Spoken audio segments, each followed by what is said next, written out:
नहीं आता क्या कर लेते? हेलो, कोई कुछ नहीं कर सकता। मेरी मर्जी होती बिहार चला जाता हूँ, मेरी मर्जी होती झारखंड चला जाता हूँ, मेरी मर्जी होती वेस्ट बंगाल चला जाता हूँ, मेरी मर्जी होती आसाम चला जाता हूँ, मेरी मर्जी होती आउट ऑफ इंडिया चला जाता हूँ, मेरी मर्जी होती कश्मीर चला जाता हूँ, और मेरी मर्जी होती घर में पड़ा रहता हूँ। मेरी मर्जी, that is the power of this. समय बहुत बढ़िया, मजा आ रहा है। अब मेरा समय किसी बॉस के हुक्म का गुलाम नहीं है। जो मैंने बोला था कि टाइम फ्रीडम देता है, ये बिजनेस समय देगा, तो इसको मुझे समझ में आया था सुरेंद्र जी बस की एक कैसेट से। उस कैसेट के अंदर उन्होंने बोला था कि 5 या 45 साल, सुना आपने?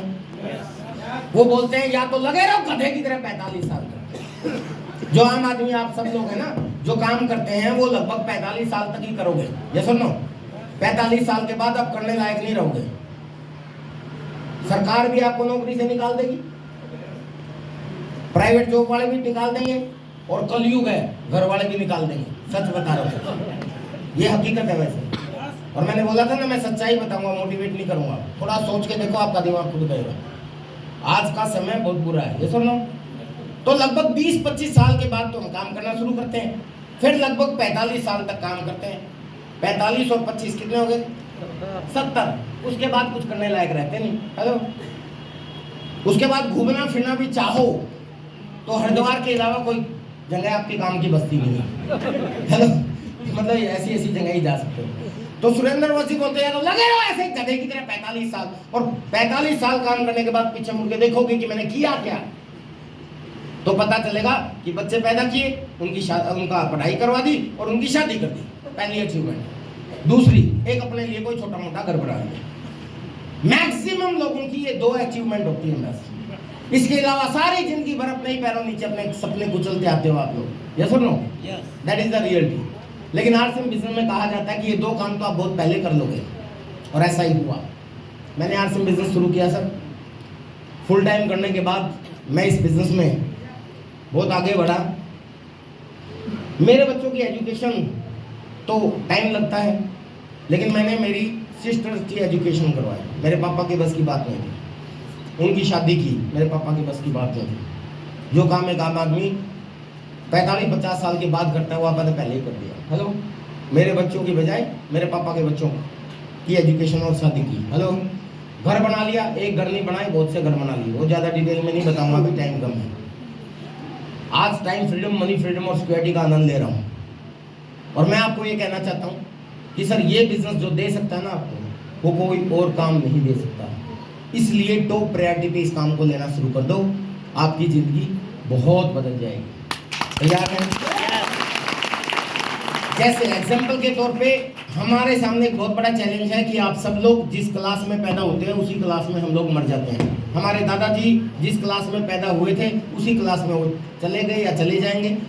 हमारे पापा जी जिस क्लास में पैदा, क्लास का मतलब upper class, middle class, lower class, जानते हैं ना? हम कौन सी क्लास के हैं? Middle class. मिडिल क्लास में भी 3 है, upper middle, lower middle and middle.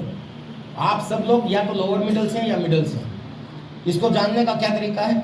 अगर आपके ऊपर कर्ज है किसी तरह का और वाहन के रूप के आपके पास मैक्सिमम एक मोटरसाइकिल है, तो आप लोअर मिडिल क्लास से हैं। लोअर मिडिल क्लास वाले, एक घर होगा उनके पास, खाना पीना ठीक ठाक चल रहा होगा, थोड़ा बहुत वो कर्ज में होंगे, और वाहन के रूप में एक मोटरसाइकिल हो सकता है, बस।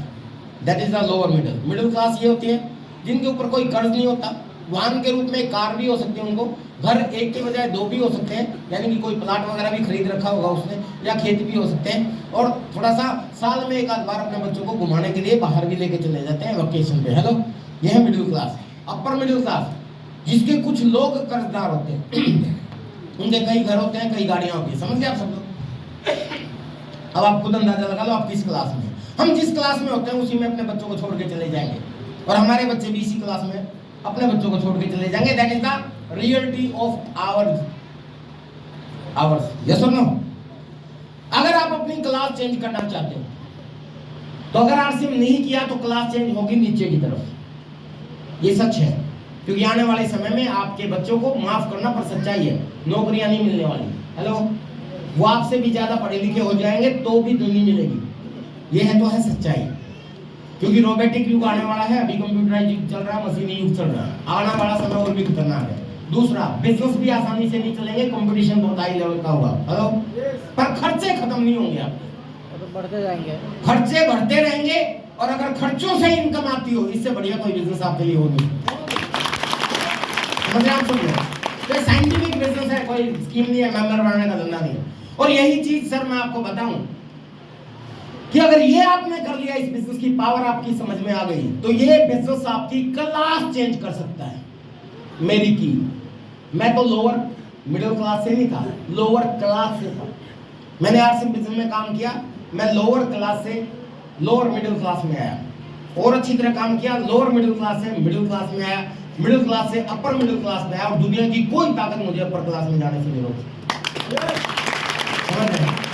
टाइम फ्रीडम मेरे पास है। मनी फ्रीडम क्या होता है कि पैसे की कोई चैलेंज नहीं है, ये आप भी समझ सकते हो। अगर मैं सफायर पे हूँ, स्टार सफायर पे हूँ, 25 करोड़ रुपए अगर मेरी टीम के लोगों में हर महीने जाता है, तो कुछ लाख मुझे भी आता होगा, और वो कुछ लाख काफी है। हेलो, अगर आप पैसे की दृष्टि से समझना चाहते हैं, तो मैं अपनी इनकम नहीं बता सकता, क्योंकि ऊपर नीचे चलती रहती है।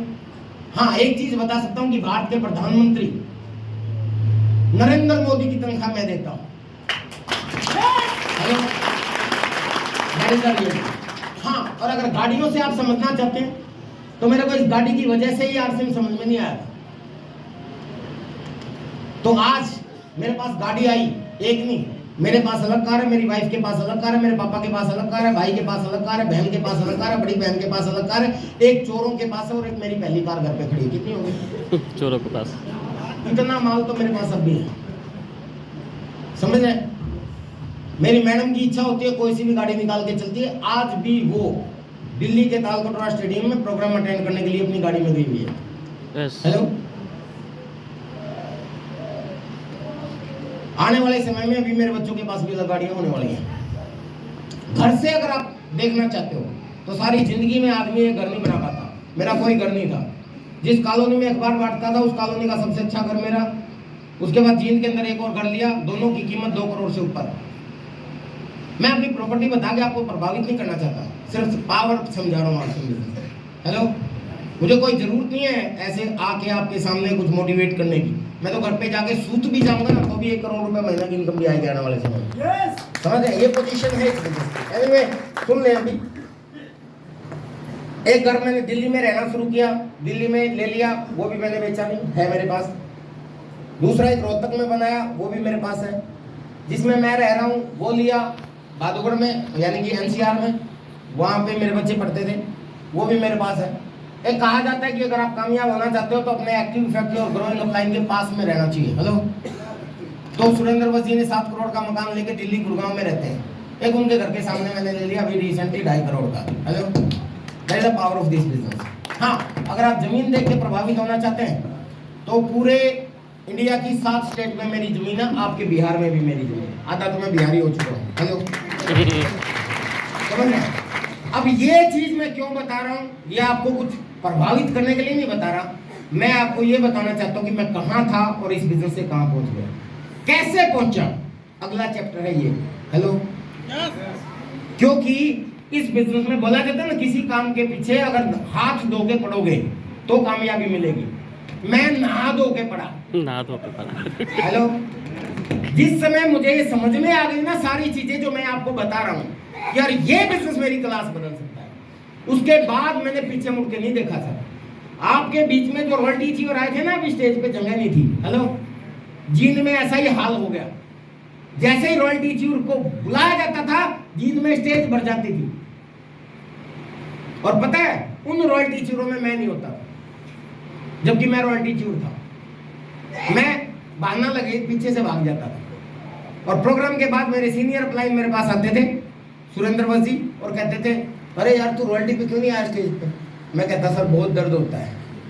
मेरे बाद के भी कई लोग टेक्निकल चले गए, मैं अब भी रॉयल्टी पे हूँ, तो मुझे रॉयल्टी पे जाने में शर्म आती है, दर्द होता है। तो मेरा अपलाइन बोलता था, दर्द होना भी चाहिए, दर्द होगा तभी कुछ करोगे। हेलो, समझ रहे हैं? और उसके बाद सर मैं ऐसा नहा धो के पीछे पड़ा कि जो मेरे से पहले टेक्निकल चले गए थे ना, वो टेक्निकल ही रह गए, मैं पढ़ चला गया। हेलो, जो मेरे से पहले स्टार पर चले गए थे, मैं भी स्टार पर चला गया। जो लोग स्टार पर पे ही रह गए, मैं इमराल्ड चला गया। जो इमराल्ड चले गए थे वो इमराल्ड पे ही रह गए, मैं स्टार इमराल्ड चला गया। कुछ लोग मेरे से पहले रूबी चले गए थे, मैं रूबी बनाई नहीं, डायरेक्ट स्टार रूबी चला गया। क्यों? क्योंकि नहा धो के पीछे पड़ गया। उसके बाद स्टार रूबी के बाद सफायर अगला लेवल आता है।